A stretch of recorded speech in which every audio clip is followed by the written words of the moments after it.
أعوذ بالله من الشيطان الرجيم. بسم الله الرحمن الرحيم. ألف لام ميم. ذلك الكتاب لا ريب فيه هدى للمتقين الذين يؤمنون بالغيب ويقيمون الصلاة ومما رزقناهم ينفقون والذين يؤمنون بما أنزل إليك وما أنزل من قبلك وبالآخرة هم يوقنون أولئك على هدى من ربهم وأولئك هم المفلحون. إن الذين كفروا سواء عليهم أأنذرتهم أم لم تنذرهم لا يؤمنون. ختم الله على قلوبهم وعلى سمعهم وعلى أبصارهم غشاوة ولهم عذاب عظيم. ومن الناس من يقول آمنا بالله وباليوم الآخر وما هم بمؤمنين يخادعون الله والذين آمنوا وما يخدعون إلا أنفسهم وما يشعرون. في قلوبهم مرض فزادهم الله مرضا ولهم عذاب أليم بما كانوا يكذبون. وإذا قيل لهم لا تفسدوا في الأرض قالوا إنما نحن مصلحون ألا إنهم هم المفسدون ولكن لا يشعرون. وإذا قيل لهم آمنوا كما آمن الناس قالوا أنؤمن كما آمن السفهاء ألا إنهم هم السفهاء ولكن لا يعلمون. وإذا لقوا الذين آمنوا قالوا آمنا وإذا خلوا إلى شياطينهم قالوا إنا معكم إنما نحن مستهزئون. الله يستهزئ بهم ويمدهم في طغيانهم يعمهون. أولئك الذين اشتروا الضلالة بالهدى فما ربحت تجارتهم وما كانوا مهتدين. مثلهم كمثل الذي استوقد نارا فلما أضاءت ما حوله ذهب الله بنورهم وتركهم في ظلمات لا يبصرون. صم بكم عمي فهم لا يرجعون. أو كصيب من السماء فيه ظلمات ورعد وبرق يجعلون أصابعهم في آذانهم من الصواعق حذر الموت والله محيط بالكافرين. يكاد البرق يخطف أبصارهم كلما أضاء لهم مشوا فيه وإذا أظلم عليهم قاموا ولو شاء الله لذهب بسمعهم وأبصارهم إن الله على كل شيء قدير. يا أيها الناس اعبدوا ربكم الذي خلقكم والذين من قبلكم لعلكم تتقون. الذي جعل لكم الأرض فراشا والسماء بناء وأنزل من السماء ماء فأخرج به من الثمرات رزقا لكم فلا تجعلوا لله أندادا وأنتم تعلمون. وإن كنتم في ريب مما نزلنا على عبدنا فأتوا بسورة من مثله وادعوا شهداءكم من دون الله إن كنتم صادقين. فإن لم تفعلوا ولن تفعلوا فاتقوا النار التي وقودها الناس والحجارة أعدت للكافرين. وبشر الذين آمنوا وعملوا الصالحات أن لهم جنات تجري من تحتها الأنهار كلما رزقوا منها من ثمرة رزقا قالوا هذا الذي رزقنا من قبل وأتوا به متشابها ولهم فيها أزواج مطهرة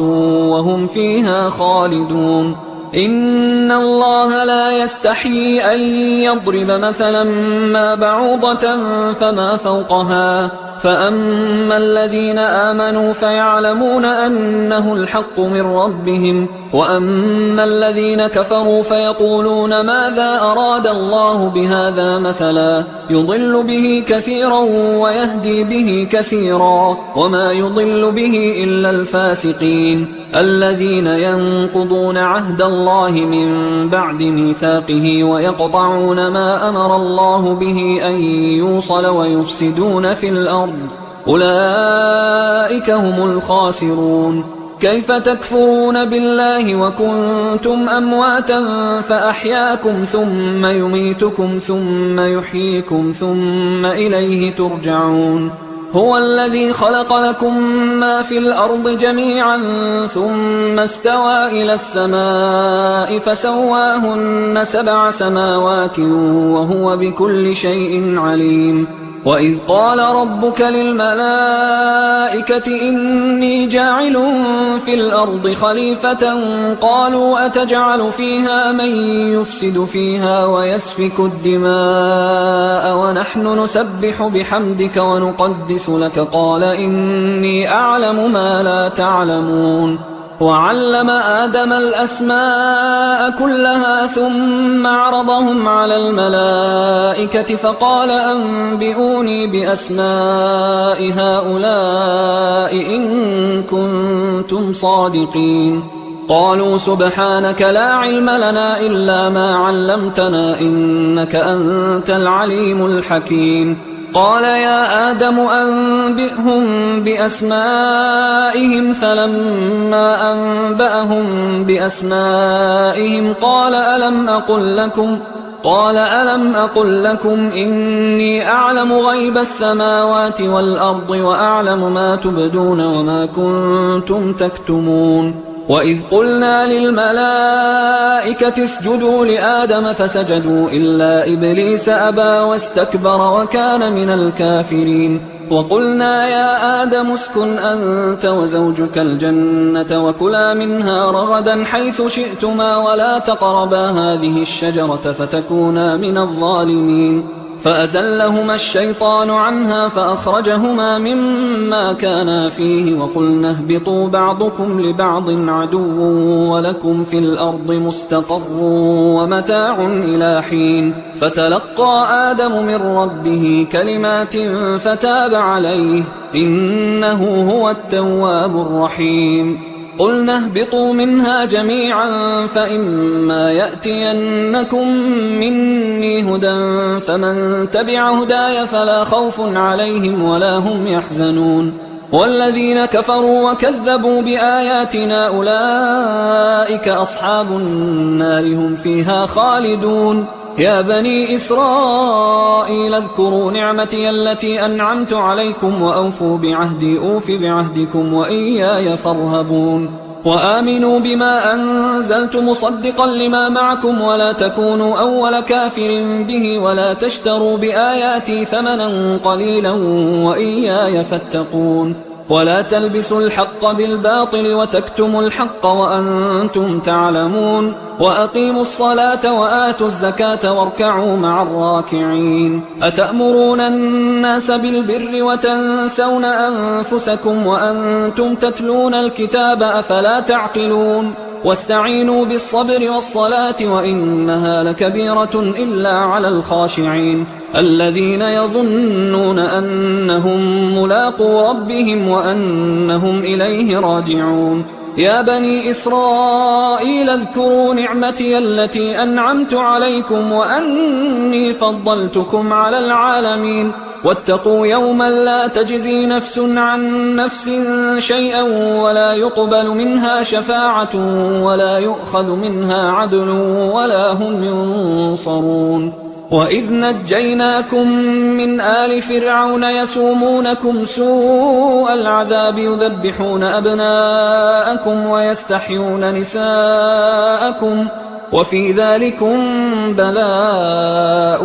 من ربكم عظيم. وإذ فرقنا بكم البحر فأنجيناكم وأغرقنا آل فرعون وأنتم تنظرون. وإذ واعدنا موسى 40 ليلة ثم اتخذتم العجل من بعده وأنتم ظالمون. ثم عفونا عنكم من بعد ذلك لعلكم تشكرون وإذ آتينا موسى الكتاب والفرقان لعلكم تهتدون وإذ قال موسى لقومه يا قوم إنكم ظلمتم أنفسكم باتخاذكم العجل فتوبوا إلى بارئكم فاقتلوا أنفسكم ذلكم خير لكم عند بارئكم فتاب عليكم إنه هو التواب الرحيم وإذ قلتم يا موسى لن نؤمن لك حتى نرى الله جهرة فأخذتكم الصاعقة وأنتم تنظرون ثم بعثناكم من بعد موتكم لعلكم تشكرون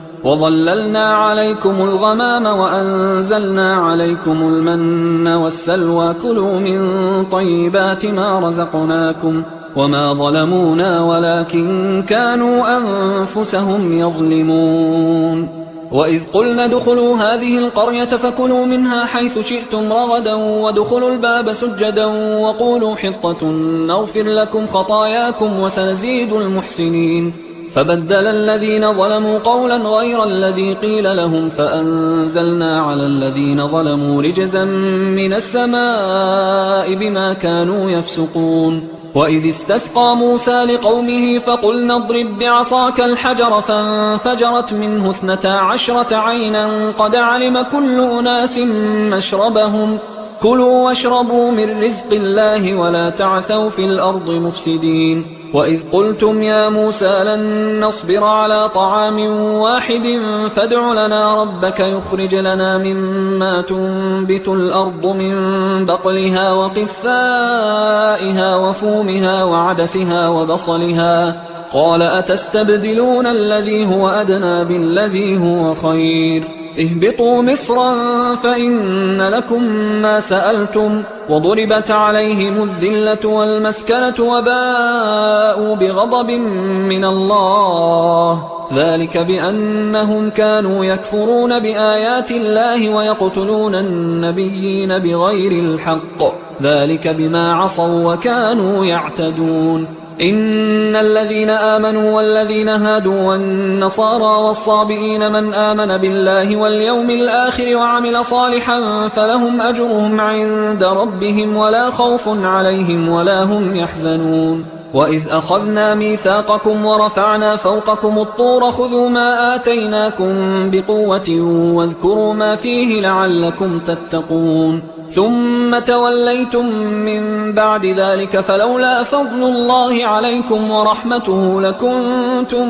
من الخاسرين ولقد علمتم الذين اعتدوا منكم في السبت فقلنا لهم كونوا قردة خاسئين فجعلناها نكالا لما بين يديها وما خلفها وموعظة للمتقين وإذ قال موسى لقومه إن الله يأمركم أن تذبحوا بقرة قالوا أتتخذنا هزوا قال أعوذ بالله أن أكون من الجاهلين قالوا ادع لنا ربك يبين لنا ما هي قال إنه يقول إنها بقرة لا فارض ولا بكر عوان بين ذلك فافعلوا ما تؤمرون قالوا ادع لنا ربك يبين لنا ما لونها قال إنه يقول إنها بقرة صفراء فاقع لونها تسر الناظرين قالوا ادع لنا ربك يبين لنا ما هي إن البقرة شابه علينا وإنا إن شاء الله لمهتدون قال إنه يقول إنها بقرة لا ذلول تثير الأرض ولا تسقي الحرث مسلمة لا شية فيها قالوا الآن جئت بالحق فذبحوها وما كادوا يفعلون وإذ قتلتم نفسا فادارأتم فيها والله مخرج ما كنتم تكتمون فقلنا اضربوه ببعضها كذلك يحيي الله الموتى ويريكم آياته لعلكم تعقلون ثم قست قلوبكم من بعد ذلك فهي كالحجارة أو أشد قسوة وإن من الحجارة لما يتفجر منه الأنهار وإن منها لما يشقق فيخرج منه الماء وإن منها لما يهبط من خشية الله وما الله بغافل عما تعملون. أفتطمعون أن يؤمنوا لكم وقد كان فريق منهم يسمعون كلام الله ثم يحرفونه من بعد ما عقلوه وهم يعلمون. وإذا لقوا الذين آمنوا قالوا آمنا وإذا خلا بعضهم إلى بعض قالوا أتحدثونهم بما فتح الله عليكم ليحاجوكم به عند ربكم أفلا تعقلون. أولا يعلمون أن الله يعلم ما يسرون وما يعلنون. ومنهم أميون لا يعلمون الكتاب إلا أماني وإنهم إلا يظنون. فويل للذين يكتبون الكتاب بأيديهم ثم يقولون هذا من عند الله ليشتروا به ثمنا قليلا فويل لهم مما كتبت أيديهم وويل لهم مما يكسبون. وقالوا لن تمسنا النار إلا أياما معدودة قل أتخذتم عند الله عهدا فلن يخلف الله عهده أم تقولون على الله ما لا تعلمون. بلى من كسب سيئة وأحاطت به خطيئته فأولئك أصحاب النار هم فيها خالدون. والذين آمنوا وعملوا الصالحات أولئك أصحاب الجنة هم فيها خالدون. وإذ أخذنا ميثاق بني إسرائيل لا تعبدون إلا الله وبالوالدين إحسانا وذي القربى واليتامى والمساكين وقولوا للناس حسنا وأقيموا الصلاة وآتوا الزكاة ثم توليتم إلا قليلا منكم وأنتم معرضون. وإذ أخذنا ميثاقكم لا تسفكون دماءكم ولا تخرجون أنفسكم من دياركم ثم أقررتم وأنتم تشهدون ثم أنتم هؤلاء تقتلون أنفسكم وتخرجون فريقا منكم من ديارهم تظاهرون عليهم بالإثم والعدوان وإن يأتوكم أسارى تفادوهم وهو محرم عليكم إخراجهم أفتؤمنون ببعض الكتاب وتكفرون ببعض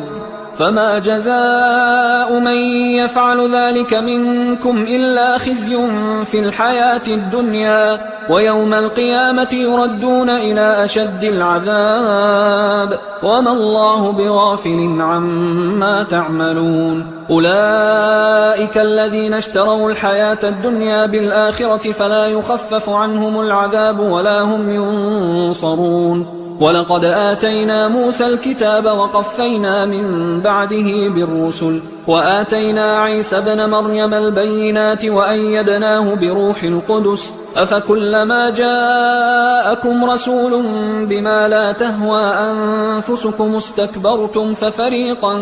كذبتم وفريقا تقتلون. وقالوا قلوبنا غلف بل لعنهم الله بكفرهم فقليلا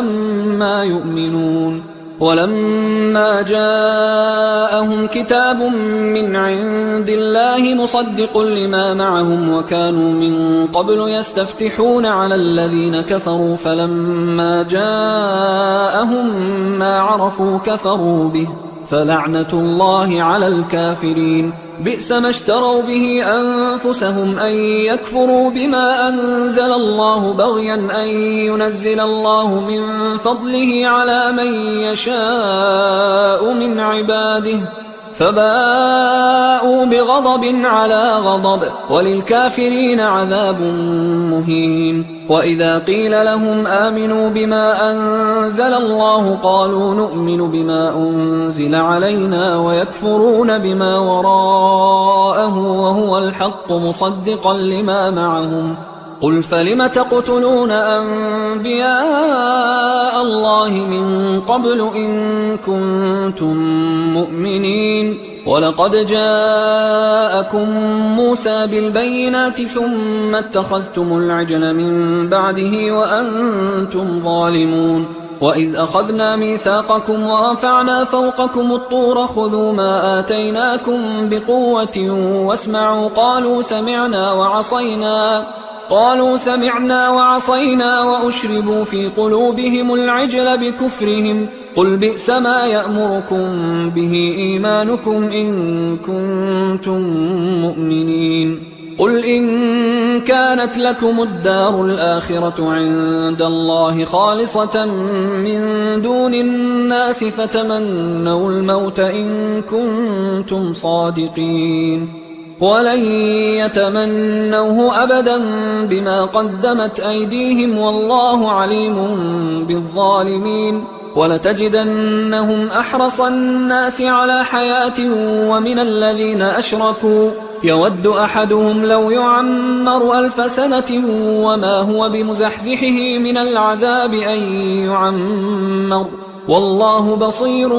بما يعملون قل من كان عدوا لجبريل فإنه نزله على قلبك بإذن الله مصدقا لما بين يديه وهدى وبشرى للمؤمنين من كان عدوا لله وملائكته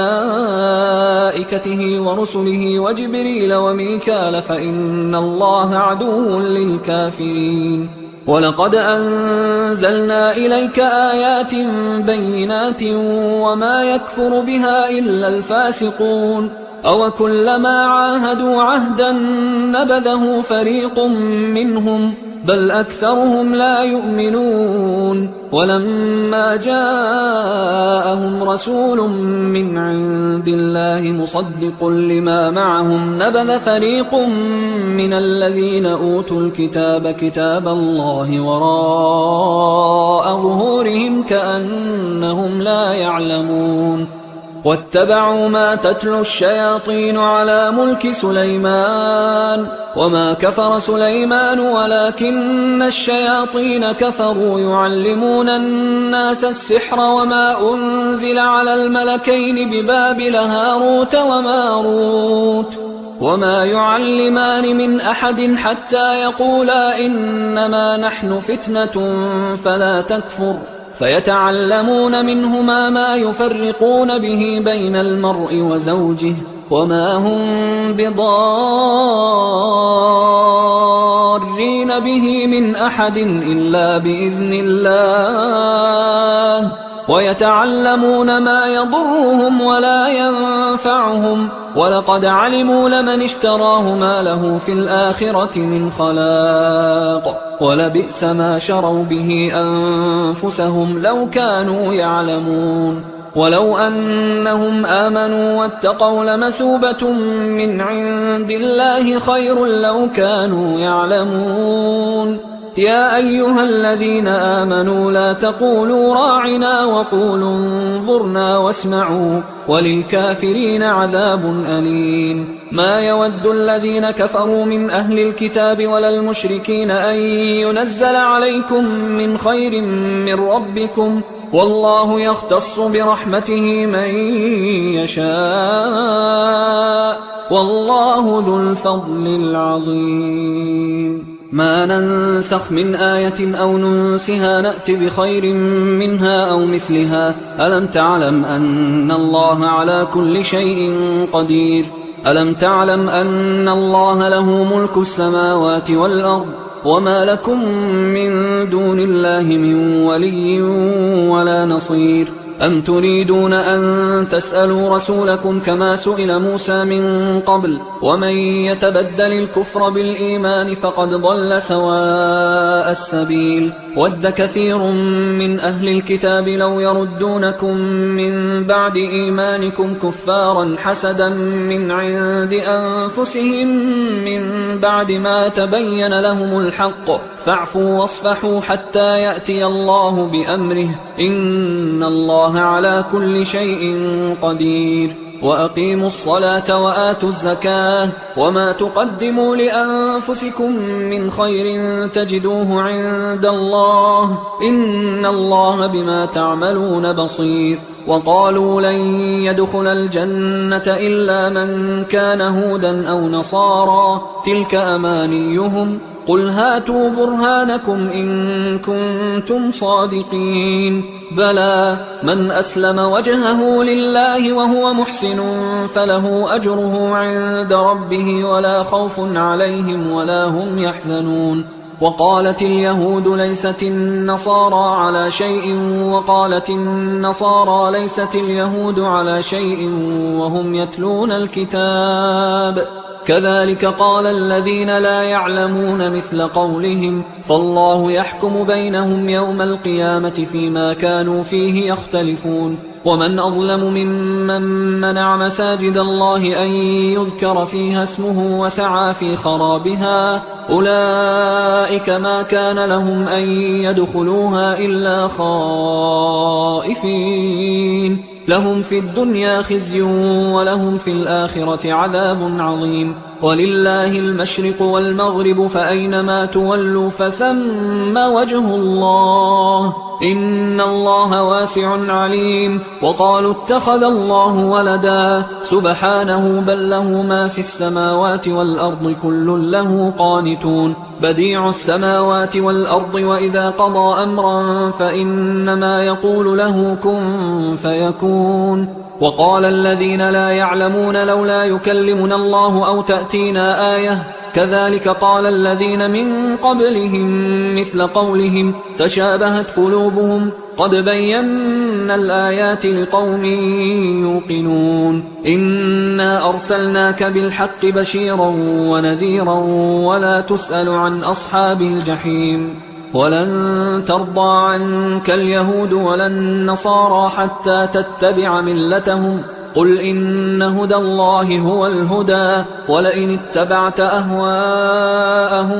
بعد الذي جاءك من العلم ما لك من الله من ولي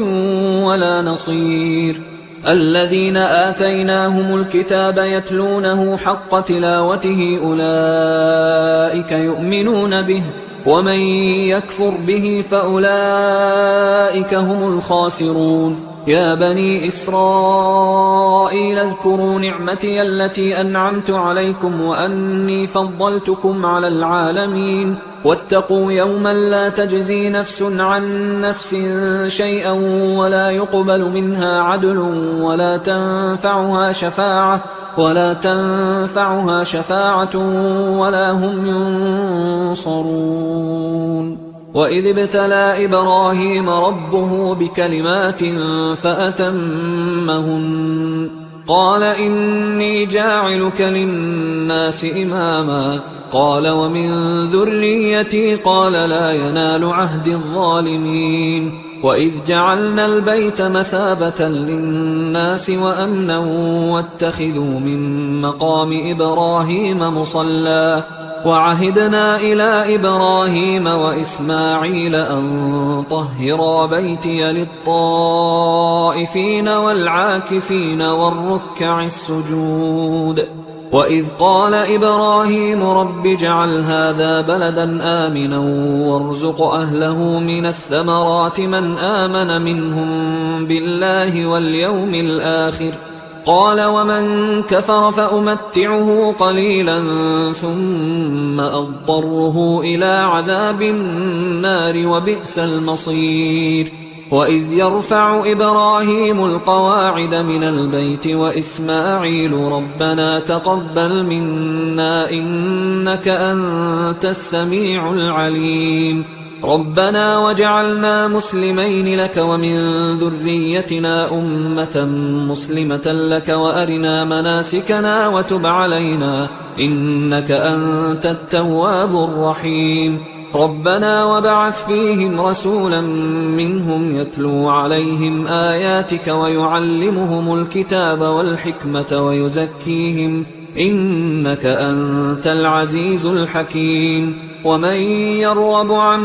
ملة إبراهيم إلا من سفه نفسه ولقد اصطفيناه في الدنيا وإنه في الآخرة لمن الصالحين إذ قال له ربه أسلم قال أسلمت لرب العالمين ووصى بها إبراهيم بنيه ويعقوب يا بني إن الله اصطفى لكم الدين فلا تموتن إلا وأنتم مسلمون أم كنتم شهداء إذ حضر يعقوب الموت إذ قال لبنيه ما تعبدون من بعدي قالوا نعبد إلهك وإله آبائك إبراهيم وإسماعيل وإسحاق إلها واحدا ونحن له مسلمون تلك أمة قد خلت لها ما كسبت ولكم ما كسبتم ولا تسألون عما كانوا يعملون وقالوا كونوا هودا أو نصارى تهتدوا قل بل ملة إبراهيم حنيفا وما كان من المشركين قولوا آمنا بالله وما أنزل إلينا وما أنزل إلى إبراهيم وإسماعيل وإسحاق ويعقوب والأسباط وما أوتي موسى وعيسى وما أوتي النبيون من ربهم لا نفرق بين أحد منهم ونحن له مسلمون فإن آمنوا بمثل ما آمنتم به فقد اهتدوا وإن تولوا فإنما هم في شقاق فسيكفيكهم الله وهو السميع العليم صبغة الله ومن أحسن من الله صبغة ونحن له عابدون قل أتحاجوننا في الله وهو ربنا وربكم ولنا أعمالنا ولكم أعمالكم ونحن له مخلصون أم تقولون إن إبراهيم وإسماعيل وإسحاق ويعقوب والأسباط كانوا هودا أو نصارى قل أأنتم أعلم أم الله ومن أظلم ممن كتم شهادة عنده من الله وما الله بغافل عما تعملون تلك أمة قد خلت لها ما كسبت ولكم ما كسبتم ولا تسألون عما كانوا يعملون سيقول السفهاء من الناس ما ولاهم عن قبلتهم التي كانوا عليها قل لله المشرق والمغرب يهدي من يشاء إلى صراط مستقيم وكذلك جعلناكم أمة وسطا لتكونوا شهداء على الناس ويكون الرسول عليكم شهيدا وما جعلنا القبلة التي كنت عليها إلا لنعلم من يتبع الرسول ممن ينقلب على عقبيه وإن كانت لكبيرة إلا على الذين هدى الله وما كان الله ليضيع إيمانكم إن الله بالناس لرؤوف رحيم قد نرى تقلب وجهك في السماء فلنولينك قبلة ترضاها فول وجهك شطر المسجد الحرام وحيث ما كنتم فولوا وجوهكم شطره وإن الذين أوتوا الكتاب ليعلمون أنه الحق من ربهم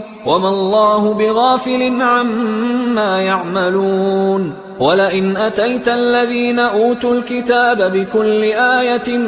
ما تبعوا قبلتك وما أنت بتابع قبلتهم وما بعضهم بتابع قبلة بعض ولئن اتبعت أهواءهم من بعد ما جاءك من العلم إنك إذا لمن الظالمين الذين آتيناهم الكتاب يعرفونه كما يعرفون أبناءهم وإن فريقا منهم ليكتمون الحق وهم يعلمون الحق من ربك فلا تكونن من الممترين ولكل وجهة هو موليها فاستبقوا الخيرات أينما تكونوا يأت بكم الله جميعا إن الله على كل شيء قدير ومن حيث خرجت فول وجهك شطر المسجد الحرام وإنه للحق من ربك وما الله بغافل عما تعملون ومن حيث خرجت فول وجهك شطر المسجد الحرام وحيث ما كنتم فولوا وجوهكم شطره لئلا يكون للناس عليكم حجة إلا الذين ظلموا منهم فلا تخشوهم واخشوني ولأتم نعمتي عليكم ولعلكم تهتدون كما أرسلنا فيكم رسولا منكم يتلو عليكم آياتنا ويزكيكم ويعلمكم الكتاب والحكمة ويعلمكم ما لم تكونوا تعلمون فاذكروني أذكركم واشكروا لي ولا تكفرون يا أيها الذين آمنوا استعينوا بالصبر والصلاة إن الله مع الصابرين ولا تقولوا لمن يقتل في سبيل الله أموات بل أحياء ولكن لا تشعرون ولنبلونكم بشيء من الخوف والجوع ونقص من الأموال والأنفس والثمرات وبشر الصابرين الذين إذا أصابتهم مصيبة قالوا إنا لله وإنا إليه راجعون أولئك عليهم صلوات من ربهم ورحمة وأولئك هم المهتدون إن الصفا والمروة من شعائر الله فمن حج البيت أو اعتمر فلا جناح عليه أن يطوف بهما ومن تطوع خيرا فإن الله شاكر عليم إن الذين يكتمون ما أنزلنا من البينات والهدى من بعد ما بيناه للناس في الكتاب أولئك يلعنهم الله ويلعنهم اللاعنون إلا الذين تابوا وأصلحوا وبينوا فأولئك أتوب عليهم وأنا التواب الرحيم إن الذين كفروا وماتوا وهم كفار أولئك عليهم لعنة الله والملائكة والناس أجمعين خالدين فيها لا يخفف عنهم العذاب ولا هم ينظرون وإلهكم إله واحد لا إله إلا هو الرحمن الرحيم إن في خلق السماوات والأرض واختلاف الليل والنهار والفلك التي تجري في البحر بما ينفع الناس وما أنزل الله من السماء من ماء فأحيا به الأرض بعد موتها وبث فيها من كل دابة وتصريف الرياح والسحاب المسخر بين السماء والأرض لآيات لقوم يعقلون ومن الناس من يتخذ من دون الله أندادا يحبونهم كحب الله والذين آمنوا أشد حبا لله ولو يرى الذين ظلموا إذ يرون العذاب أن القوة لله جميعا وأن الله شديد العذاب إذ تبرأ الذين اتبعوا من الذين اتبعوا ورأوا العذاب وتقطعت بهم الأسباب وقال الذين اتبعوا لو أن لنا كرة فنتبرأ منهم كما تبرأوا منا كذلك يريهم الله أعمالهم حسرات عليهم وما هم بخارجين من النار. يا أيها الناس كلوا مما في الأرض حلالا طيبا ولا تتبعوا خطوات الشيطان إنه لكم عدو مبين. إنما يأمركم بالسوء والفحشاء وأن تقولوا على الله ما لا تعلمون. وإذا قيل لهم اتبعوا ما أنزل الله قالوا بل نتبع ما ألفينا عليه آباءنا أولو كان آباؤهم لا يعقلون شيئا ولا يهتدون. ومثل الذين كفروا كمثل الذي ينعق بما لا يسمع إلا دعاء ونداء صم بكم عمي فهم لا يعقلون. يا أيها الذين آمنوا كلوا من طيبات ما رزقناكم واشكروا لله إن كنتم إياه تعبدون. إنما حرم عليكم الميتة والدم ولحم الخنزير وما أهل به لغير الله فمن اضطر غير باغ ولا عاد فلا إثم عليه إن الله غفور رحيم. إن الذين يكتمون ما أنزل الله من الكتاب ويشترون به ثمنا قليلا أولئك ما يأكلون في بطونهم إلا النار ولا يكلمهم الله يوم القيامة ولا يزكيهم ولهم عذاب أليم. أولئك الذين اشتروا الضلالة بالهدى والعذاب بالمغفرة فما أصبرهم على النار ذلك بأن الله نزل الكتاب بالحق وإن الذين اختلفوا في الكتاب لفي شقاق بعيد. ليس البر أن تولوا وجوهكم قبل المشرق والمغرب ولكن البر من آمن بالله واليوم الآخر والملائكة والكتاب والنبيين وآتى المال على حبه ذوي القربى واليتامى والمساكين وابن السبيل والسائلين وفي الرقاب وأقام الصلاة وآتى الزكاة والموفون بعهدهم إذا عاهدوا والصابرين في البأساء والضراء وحين البأس أولئك الذين صدقوا وأولئك هم المتقون. يا أيها الذين آمنوا كتب عليكم القصاص في القتلى الحر بالحر والعبد بالعبد والأنثى بالأنثى فمن عفي له من أخيه شيء فاتباع بالمعروف وأداء إليه بإحسان ذلك تخفيف من ربكم ورحمة فمن اعتدى بعد ذلك فله عذاب أليم. ولكم في القصاص حياة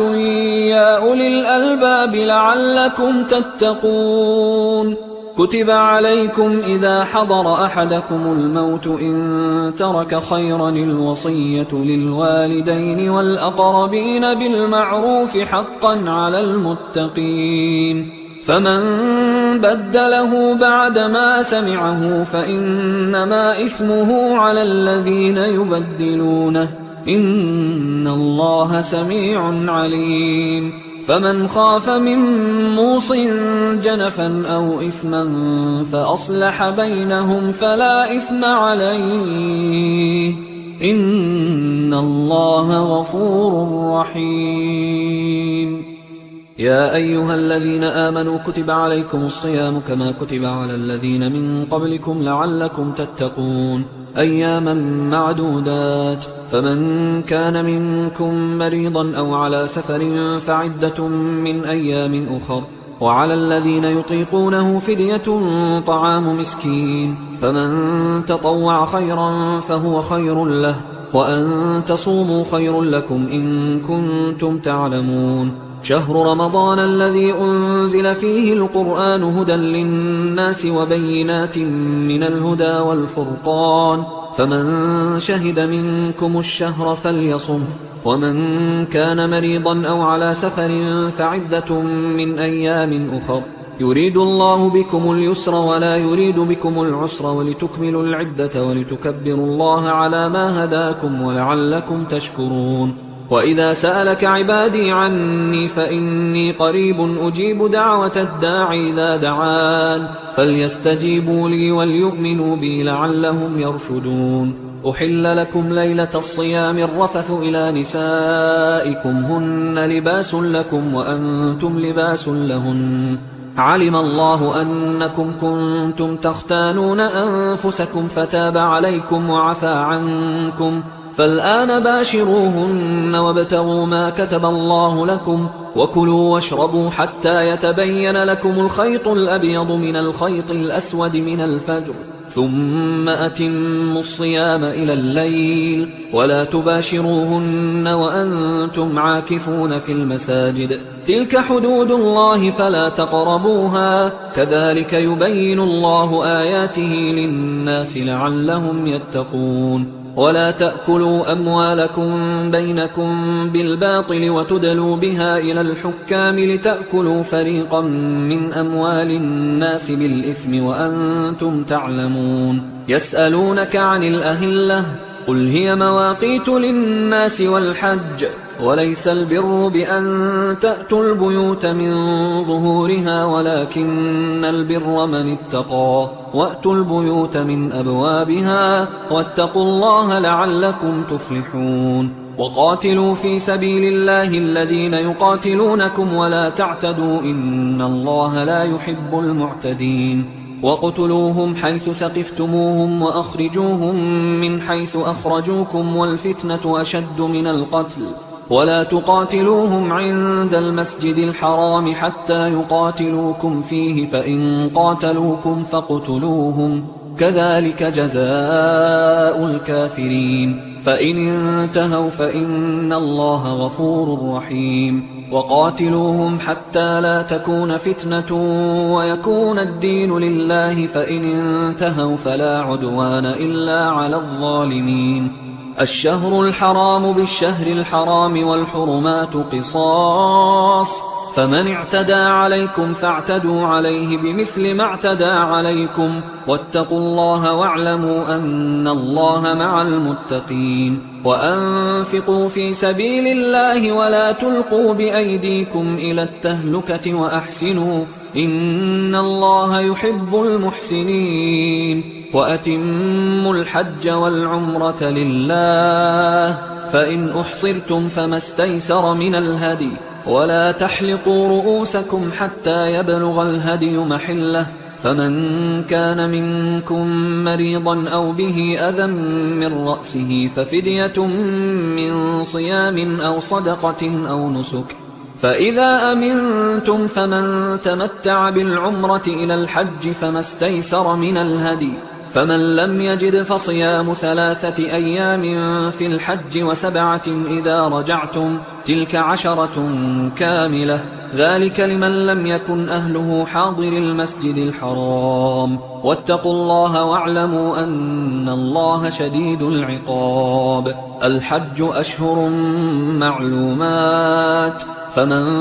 فرض فيهن الحج فلا رفث ولا فسوق ولا جدال في الحج، وما تفعلوا من خير يعلمه الله، وتزودوا فإن خير الزاد التقوى واتقون يا أولي الألباب. ليس عليكم جناح أن تبتغوا فضلا من ربكم، فإذا أفضتم من عرفات فاذكروا الله عند المشعر الحرام واذكروه كما هداكم وإن كنتم من قبله لمن الضالين. ثم أفيضوا من حيث أفاض الناس واستغفروا الله إن الله غفور رحيم. فإذا قضيتم مناسككم فاذكروا الله كذكركم آباءكم أو أشد ذكرا. فمن الناس من يقول ربنا آتنا في الدنيا وما له في الآخرة من خلاق، ومنهم من يقول ربنا آتنا في الدنيا حسنة وفي الآخرة حسنة وقنا عذاب النار. أولئك لهم نصيب مما كسبوا والله سريع الحساب. واذكروا الله في أيام معدودات، فمن تعجل في يومين فلا إثم عليه ومن تأخر فلا إثم عليه لمن اتقى. واتقوا الله واعلموا أنكم إليه تحشرون. ومن الناس من يعجبك قوله في الحياة الدنيا ويشهد الله على ما في قلبه وهو ألد الخصام. وإذا تولى سعى في الأرض ليفسد فيها ويهلك الحرث والنسل والله لا يحب الفساد. وإذا قيل له اتق الله أخذته العزة بالإثم فحسبه جهنم ولبئس المهاد. ومن الناس من يشري نفسه ابتغاء مرضات الله والله رؤوف بالعباد. يا أيها الذين آمنوا ادخلوا في السلم كافة ولا تتبعوا خطوات الشيطان إنه لكم عدو مبين. فإن زللتم من بعد ما جاءتكم البينات فاعلموا أن الله عزيز حكيم. هل ينظرون إلا أن يأتيهم الله في ظلل من الغمام والملائكة وقضي الأمر وإلى الله ترجع الأمور. سل بني إسرائيل كم آتيناهم من آية بينة ومن يبدل نعمة الله من بعد ما جاءته فإن الله شديد العقاب. زين للذين كفروا الحياة الدنيا ويسخرون من الذين آمنوا والذين اتقوا فوقهم يوم القيامة والله يرزق من يشاء بغير حساب. كان الناس أمة واحدة فبعث الله النبيين مبشرين ومنذرين وأنزل معهم الكتاب بالحق ليحكم بين الناس فيما اختلفوا فيه وما اختلف فيه إلا الذين أوتوه من بعد ما جاءتهم البينات بغيا بينهم فهدى الله الذين آمنوا لما اختلفوا فيه من الحق بإذنه والله يهدي من يشاء إلى صراط مستقيم. أم حسبتم أن تدخلوا الجنة ولما يأتكم مثل الذين خلوا من قبلكم مستهم البأساء والضراء وزلزلوا حتى يقول الرسول والذين آمنوا معه متى نصر الله ألا إن نصر الله قريب. يسألونك ماذا ينفقون قل ما أنفقتم من خير فللوالدين والأقربين واليتامى والمساكين وابن السبيل وما تفعلوا من خير فإن الله به عليم كتب عليكم القتال وهو كره لكم وعسى أن تكرهوا شيئا وهو خير لكم وعسى أن تحبوا شيئا وهو شر لكم والله يعلم وأنتم لا تعلمون يسألونك عن الشهر الحرام قتال فيه قل قتال فيه كبير وصد عن سبيل الله وكفر به والمسجد الحرام وإخراج أهله منه أكبر عند الله والفتنة أكبر من القتل ولا يزالون يقاتلونكم حتى يردوكم عن دينكم إن استطاعوا ومن يرتدد منكم عن دينه فيمت وهو كافر فأولئك حبطت أعمالهم في الدنيا والآخرة وأولئك أصحاب النار هم فيها خالدون إن الذين آمنوا والذين هاجروا وجاهدوا في سبيل الله أولئك يرجون رحمة الله والله غفور رحيم يسألونك عن الخمر والميسر قل فيهما إثم كبير ومنافع للناس وإثمهما أكبر من نفعهما ويسألونك ماذا ينفقون قل العفو كذلك يبين الله لكم الآيات لعلكم تتفكرون في الدنيا والآخرة ويسألونك عن اليتامى قل إصلاح لهم خير وإن تخالطوهم فإخوانكم والله يعلم المفسد من المصلح ولو شاء الله لأعنتكم إن الله عزيز حكيم ولا تنكحوا المشركات حتى يؤمنوا ولأمة مؤمنة خير من مشركة ولو أعجبتكم ولا تنكحوا المشركين حتى يؤمنوا ولعبد مؤمن خير من مشرك ولو أعجبكم أولئك يدعون إلى النار والله يدعو إلى الجنة والمغفرة بإذنه ويبين آياته للناس لعلهم يتذكرون ويسألونك عن المحيض قل هو أذى فاعتزلوا النساء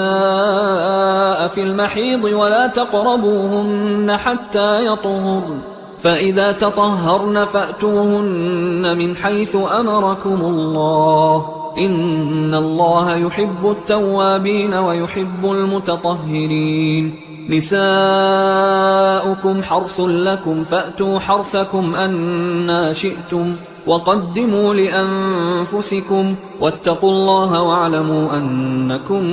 ملاقوه وبشر المؤمنين ولا تجعلوا الله عرضة لأيمانكم أن تبروا وتتقوا وتصلحوا بين الناس والله سميع عليم لا يؤاخذكم الله باللغو في أيمانكم ولكن يؤاخذكم بما كسبت قلوبكم والله غفور حليم للذين يؤلون من نسائهم تربص 4 أشهر فإن فاءوا فإن الله غفور رحيم وإن عزموا الطلاق فإن الله سميع عليم والمطلقات يتربصن بأنفسهن 3 قروء ولا يحل لهن أن يكتمن ما خلق الله في أرحامهن إن كن يؤمن بالله واليوم الآخر وبعولتهن أحق بردهن في ذلك إن أرادوا إصلاحا ولهن مثل الذي عليهن بالمعروف وللرجال عليهن درجة والله عزيز حكيم الطلاق 2 فإمساك بمعروف أو تسريح بإحسان ولا يحل لكم أن تأخذوا مما آتيتموهن شيئا إلا أن يخافا ألا يقيما حدود الله فإن خفتم ألا يقيما حدود الله فلا جناح عليهما فيما افتدت به تلك حدود الله فلا تعتدوها ومن يتعد حدود الله فأولئك هم الظالمون فإن طلقها فلا تحل له من بعد حتى تنكح زوجا غيره فإن طلقها فلا جناح عليهما أن يتراجعا إن ظنا أن يقيما حدود الله وتلك حدود الله يبينها لقوم يعلمون وإذا طلقتم النساء فبلغن أجلهن فأمسكوهن بمعروف أو سرحوهن بمعروف ولا تمسكوهن ضرارا لتعتدوا ومن يفعل ذلك فقد ظلم نفسه ولا تتخذوا آيات الله هزوا واذكروا نعمة الله عليكم وما أنزل عليكم من الكتاب والحكمة يعظكم به واتقوا الله واعلموا أن الله بكل شيء عليم وإذا طلقتم النساء فبلغن أجلهن فلا تعضلوهن أن ينكحن أزواجهن إذا تراضوا بينهم بالمعروف ذلك يوعظ به من كان منكم يؤمن بالله واليوم الآخر ذلكم أزكى لكم وأطهر والله يعلم وأنتم لا تعلمون والوالدات يرضعن أولادهن حولين كاملين لمن أراد أن يتم الرضاعة وعلى المولود له رزقهن وكسوتهن بالمعروف لا تكلف نفس إلا وسعها لا تضار والدة بولدها ولا مولود له بولده وعلى الوارث مثل ذلك فإن أرادا فصالا عن تراض منهما وتشاور فلا جناح عليهما وإن أردتم أن تسترضعوا أولادكم فلا جناح عليكم إذا سلمتم ما آتيتم بالمعروف واتقوا الله واعلموا أن الله بما تعملون بصير والذين يتوفون منكم ويذرون أزواجا يتربصن بأنفسهن 4 أشهر وعشرا فإذا بلغن أجلهن فلا جناح عليكم فيما فعلن في أنفسهن بالمعروف والله بما تعملون خبير ولا جناح عليكم فيما عرضتم به من خطبة النساء أو أكننتم في أنفسكم علم الله أنكم ستذكرونهن ولكن لا تواعدوهن سرا إلا أن تقولوا قولا معروفا ولا تعزموا عقدة النكاح حتى يبلغ الكتاب أجله واعلموا أن الله يعلم ما في أنفسكم فاحذروه واعلموا أن الله غفور حليم لا جناح عليكم إن طلقتم النساء ما لم تمسوهن أو تفرضوا لهن فريضة ومتعوهن على الموسع قدره وعلى المقتر قدره متاعا بالمعروف حقا على المحسنين وإن طلقتموهن من قبل أن تمسوهن وقد فرضتم لهن فريضة فنصف ما فرضتم إلا أن يعفون أو يعفو الذي بيده عقدة النكاح وأن تعفوا أقرب للتقوى ولا تنسوا الفضل بينكم إن الله بما تعملون بصير حافظوا على الصلوات والصلاة الوسطى وقوموا لله قانتين فإن خفتم فرجالا أو ركبانا فإذا أمنتم فاذكروا الله كما علمكم ما لم تكونوا تعلمون والذين يتوفون منكم ويذرون أزواجا وصية لأزواجهم متاعا إلى الحول غير إخراج فإن خرجن فلا جناح عليكم فيما فعلن في أنفسهن من معروف والله عزيز حكيم وللمطلقات متاع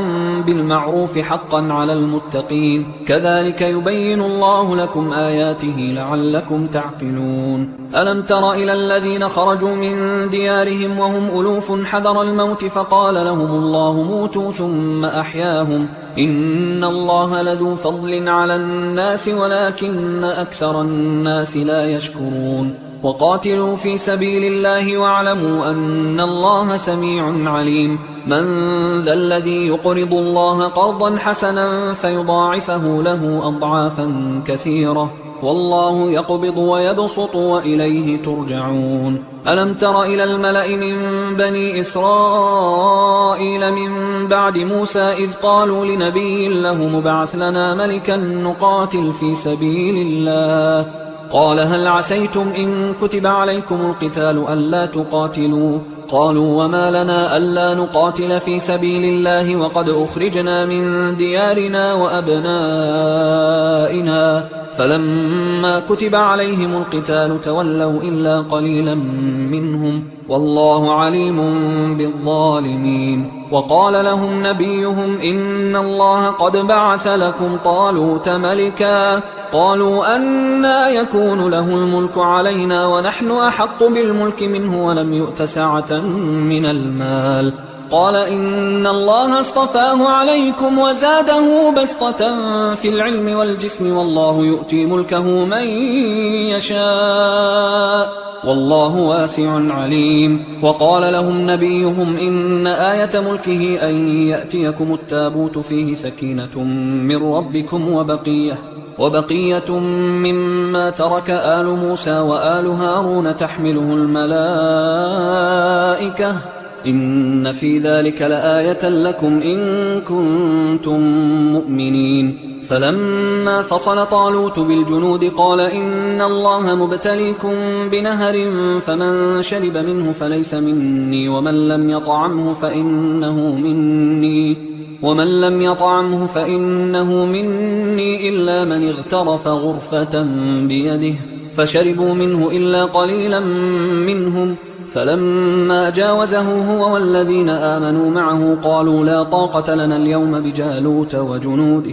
قال الذين يظنون أنهم ملاقوا الله كم من فئة قليلة غلبت فئة كثيرة بإذن الله والله مع الصابرين ولما برزوا لجالوت وجنوده قالوا ربنا أفرغ علينا صبرا وثبت أقدامنا وانصرنا على القوم الكافرين فهزموهم بإذن الله وقتل داود جالوت وآتاه الله الملك والحكمة وعلمه مما يشاء ولولا دفع الله الناس بعضهم ببعض لفسدت الأرض ولكن الله ذو فضل على العالمين تلك آيات الله نتلوها عليك بالحق وإنك لمن المرسلين تلك الرسل فضلنا بعضهم على بعض منهم من كلم الله ورفع بعضهم درجات وآتينا عيسى ابن مريم البينات وأيدناه بروح القدس ولو شاء الله ما اقتتل الذين من بعدهم من بعد ما جاءتهم البينات ولكن اختلفوا فمنهم من آمن ومنهم من كفر ولو شاء الله ما اقتتلوا ولكن الله يفعل ما يريد يا أيها الذين آمنوا أنفقوا مما رزقناكم من قبل أن يأتي يوم لا بيع فيه ولا خلة ولا شفاعة والكافرون هم الظالمون الله لا إله إلا هو الحي القيوم لا تأخذه سنة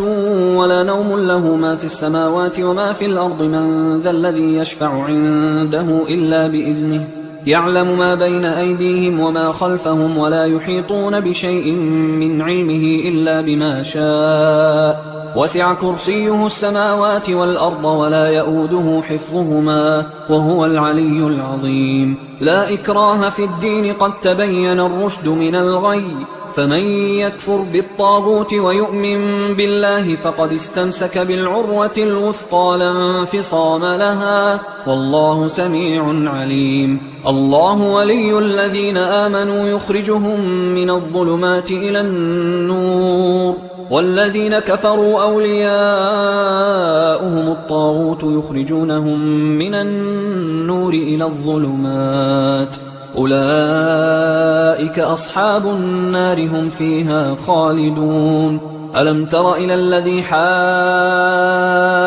إبراهيم في ربه أن آتاه الله الملك إذ قال إبراهيم ربي الذي يحيي ويميت قال أنا أحيي وأميت قال إبراهيم فإن الله يأتي بالشمس من المشرق فأت بها من المغرب فبهت الذي كفر والله لا يهدي القوم الظالمين أو كالذي مر على قرية وهي خاوية على عروشها قال أنى يحيي هذه الله بعد موتها فأماته الله 100 عام ثم بعثه قال كم لبثت قال لبثت يوما أو بعض يوم قال بل لبثت 100 عام فانظر إلى طعامك وشرابك لم يتسنه وانظر إلى حمارك ولنجعلك آية للناس وانظر إلى العظام كيف ننشزها ثم نكسوها لحما فلما تبين له قال أعلم أن الله على كل شيء قدير وإذ قال إبراهيم رب أرني كيف تحيي الموتى قال أولم تؤمن قال بلى ولكن ليطمئن قلبي قال فخذ 4 من الطير فصرهن إليك ثم اجعل على كل جبل منهن جزءا ثم ادعهن يأتينك سعيا واعلم أن الله عزيز حكيم مثل الذين ينفقون أموالهم في سبيل الله كمثل حبة أنبتت 7 سنابل في كل سنبلة 100 حبة والله يضاعف لمن يشاء والله واسع عليم الذين ينفقون أموالهم في سبيل الله ثم لا يتبعون ما أنفقوا منا ولا أذى لهم أجرهم عند ربهم ولا خوف عليهم ولا هم يحزنون قول معروف ومغفرة خير من صدقة يتبعها أذى والله غني حليم يا أيها الذين آمنوا لا تبطلوا صدقاتكم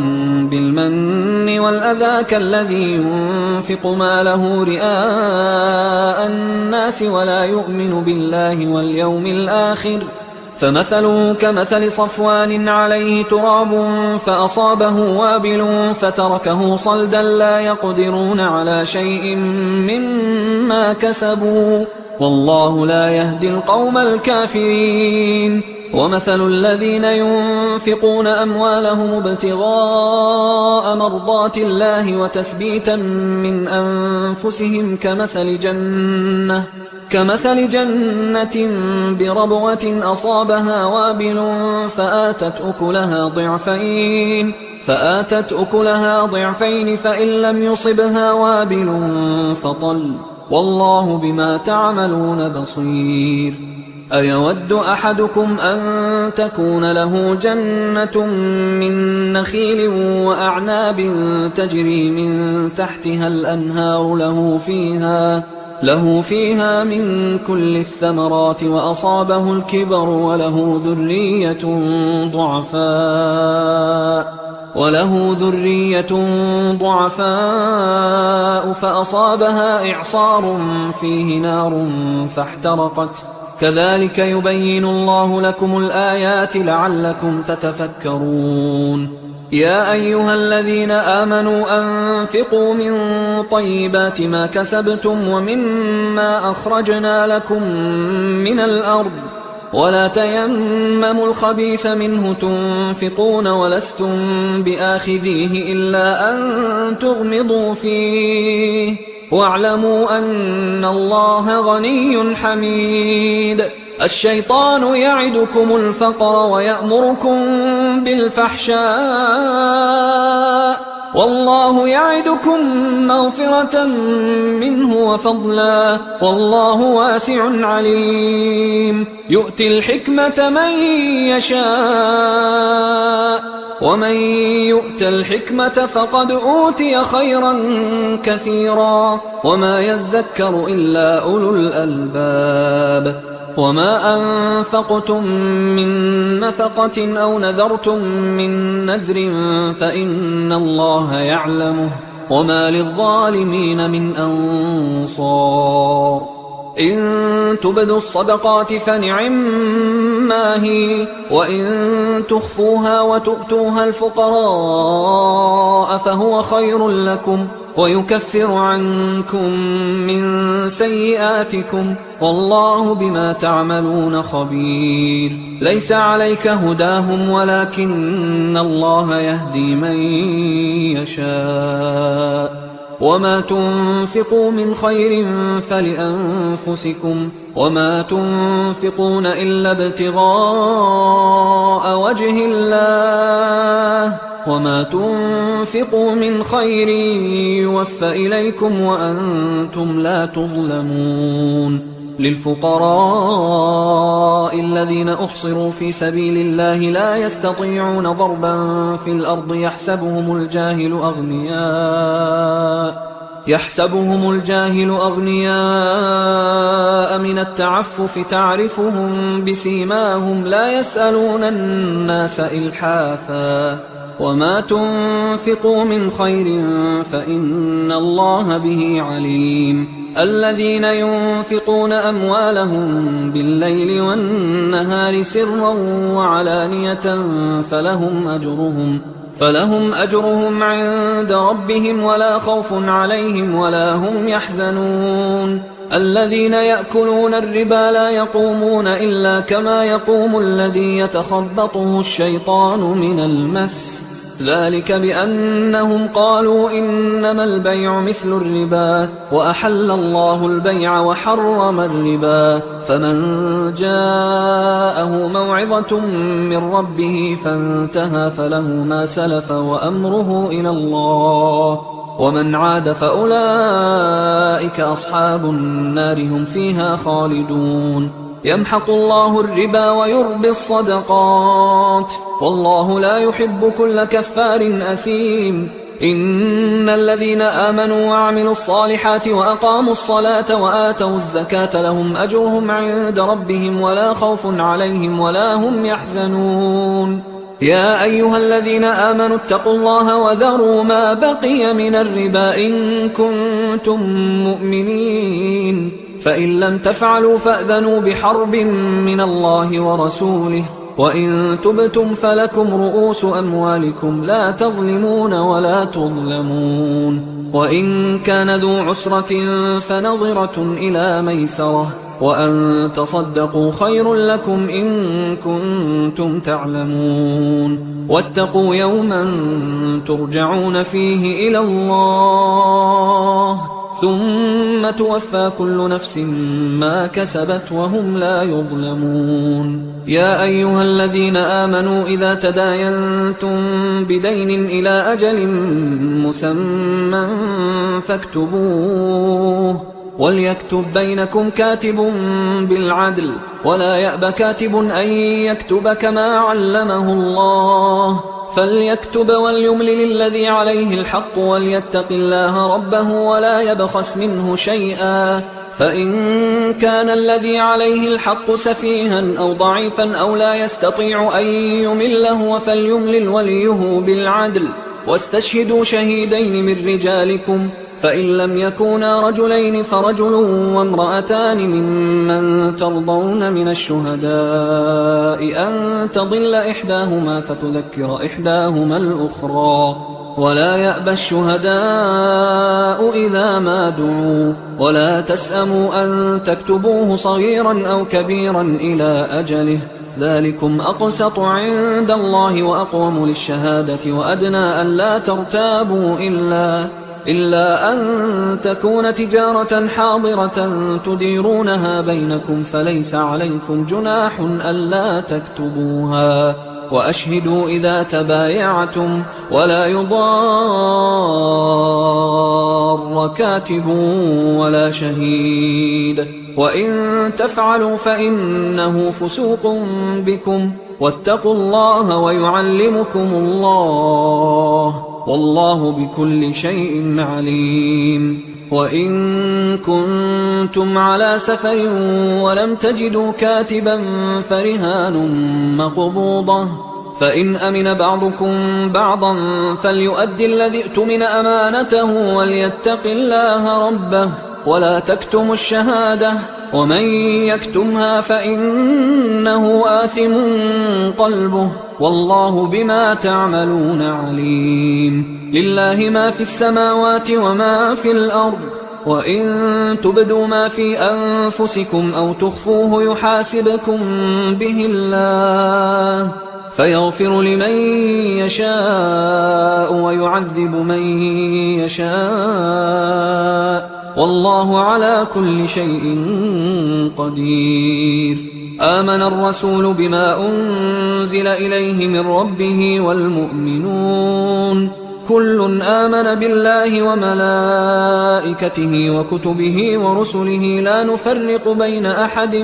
من رسله وقالوا سمعنا وأطعنا غفرانك ربنا وإليك المصير. لا يكلف الله نفسا إلا وسعها، لها ما كسبت وعليها ما اكتسبت، ربنا لا تؤاخذنا إن نسينا أو أخطأنا، ربنا ولا تحمل علينا إصرا كما حملته على الذين من قبلنا، ربنا ولا تحملنا ما لا طاقة لنا به، واعف عنا واغفر لنا وارحمنا، أنت مولانا فانصرنا على القوم الكافرين. حصري